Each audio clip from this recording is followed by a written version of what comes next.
Hey guys, this is Mike with Open It and Play. Today we're going to be taking a look at the Marvel Select Crimson Dynamo. This is a figure I've waited a long time for. I've been an Iron Man fan since I was about 13 or so, maybe 12 or 13, and there's never been a very good figure of this. There was a very small scale version that was done just with around the Iron Man 2 movie time period, I think.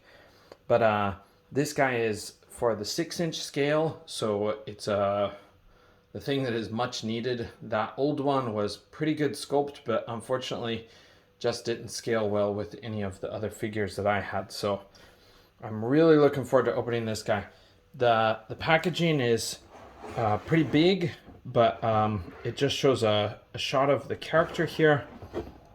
And then on the back you can see all of this. If you want to see the code, it's right here, and then on the side and on the top kind of nothing, and from the bottom nothing really. I like the packaging for the Titanium Man better. That was this one that was also the Marvel Select, this huge Titanium Man. These Marvel Select figures are very reasonable. They run about $25 to $30, and you get a lot of accessories.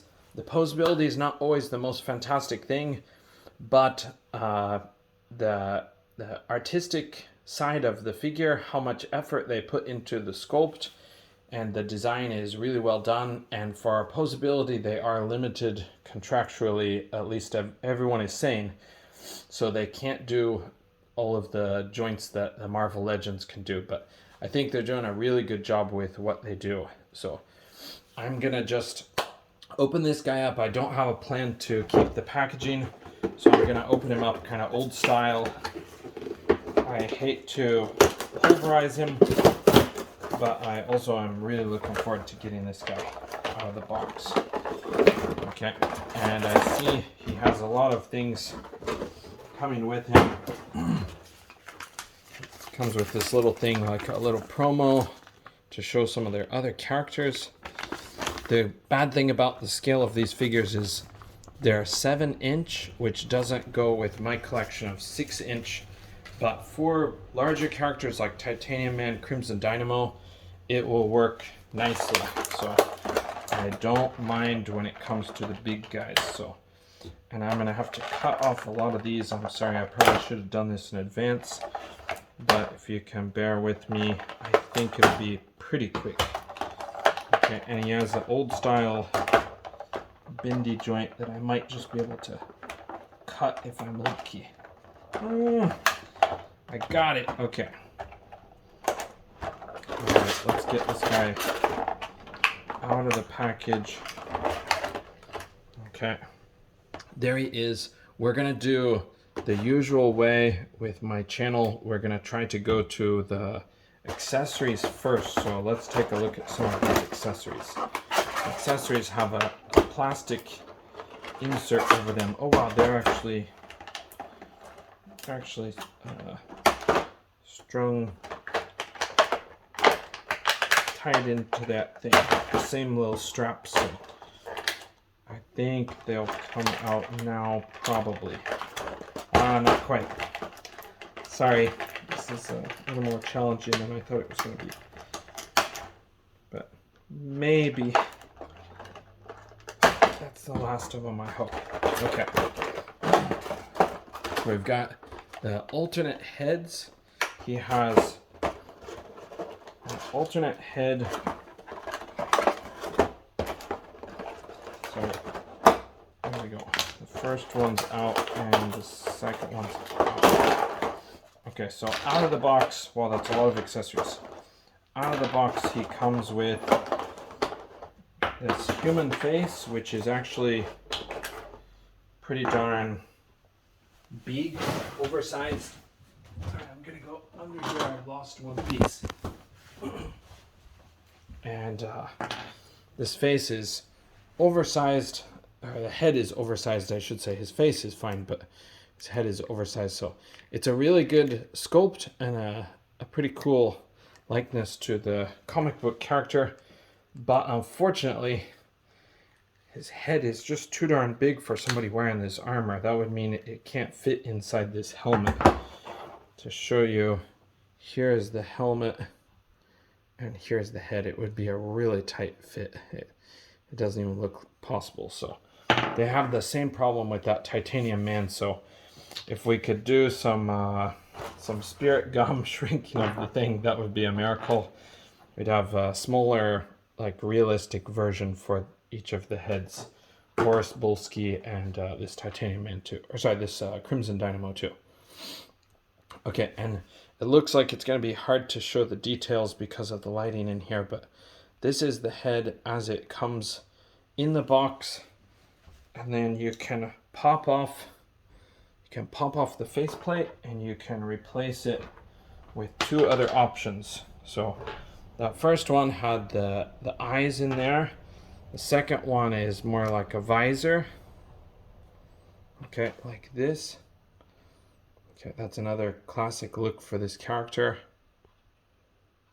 Okay, and you can also pop that off and you can give him the one firing his blast effect, which is very cool, but I don't know, of course, how well this is picked up.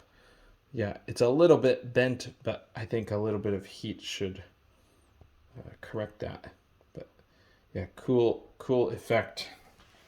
And for hands, he comes in the box with two fists and then two gripping hands here. Okay, you can see there are hinges here. So, okay, and then two open palm hands like this.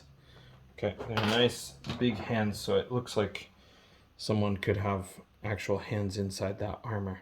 And then you have these awesome hands with the fiery effect. I forgot, but I think Crimson Dynamo is more like electric based powers usually, but I think these effects look good regardless of what version of the story you're going with. Okay, and then we'll check the posability of the figure real quick if I can get it to pose and focus. Okay, the arms go all the way around. These parts rotate with it. This one on mine, unfortunately, is extremely loose, so that might be damaged, or maybe it's supposed to be that way, but it looks like mine might be damaged. So I think I can work with it fine because it's going to usually be with the arm down or arm in place. But if I just put this out, I can actually turn it around freely. This one doesn't do that. It moves with the arm only. But I also might be able to glue it or something. But okay, so the arms will go up to about here. And it's a ball joint with a hinge. And then you have a swivel at the bicep. And bend at the elbow. So this bend at the elbow, I saw on other reviews, it's unfortunately really disappointing. You can only get that far, but this character is a big bulky guy, so I think it will be okay.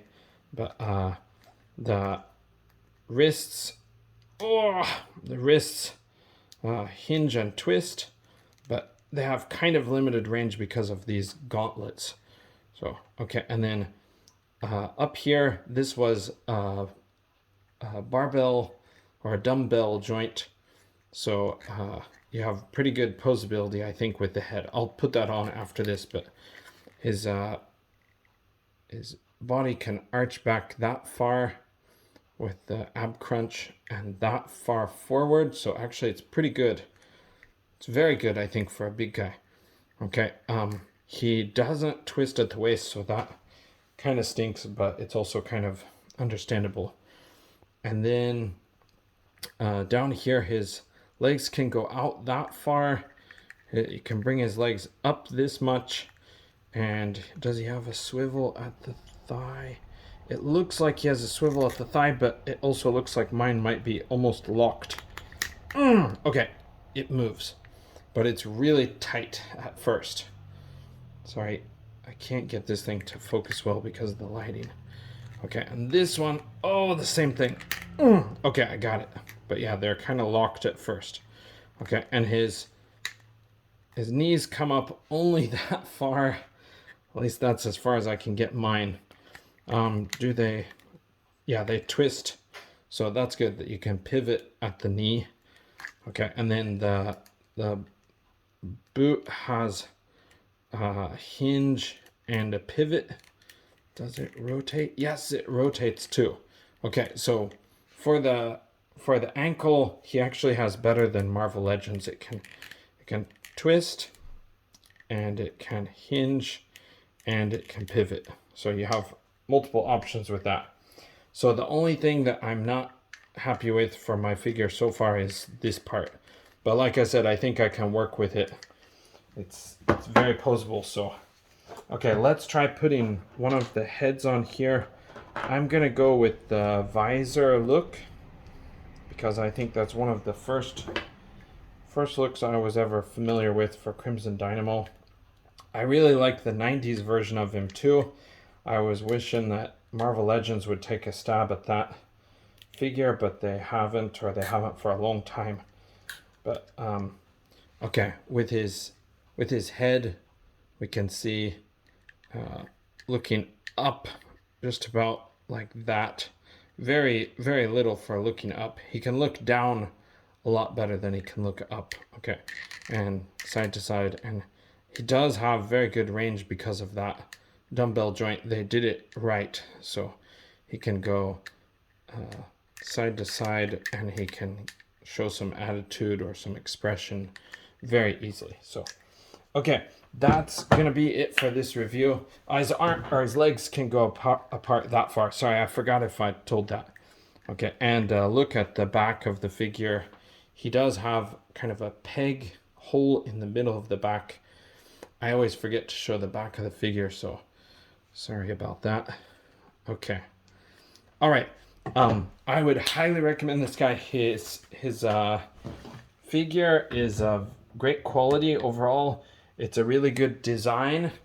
The price is not bad, and yeah, just they did him justice. They did the character justice. They did him right. Okay, I'll put him compared to Titanium Man here. Okay, you can see he's quite a bit smaller than Titanium Man if I put him side by side. They're both kind of sort of hunched over there, but and I'll try to show one more view. We have the new Iron Man here, modular armor with a shiny finish. Okay, and we have an older design that would be probably a better match for this particular version. So I'll try to put him side by side with him. Okay. The guy's down in front. This guy, one of his ankles is a little bit loose. So, okay, that's basically the gist of it. Thanks a lot for joining me on this video. This is a character I care a lot about for. So I'm sorry I made a longer video than I expected for this, but getting him out of the box takes a little while. I should have prepared that in advance, but thanks a ton for joining me, and I can't recommend this guy enough. If you're an Iron Man fan, he's a must get, and he scales very well, I think, with the Iron Man figures of Marvel Legends. Okay, thanks for joining me. Bye.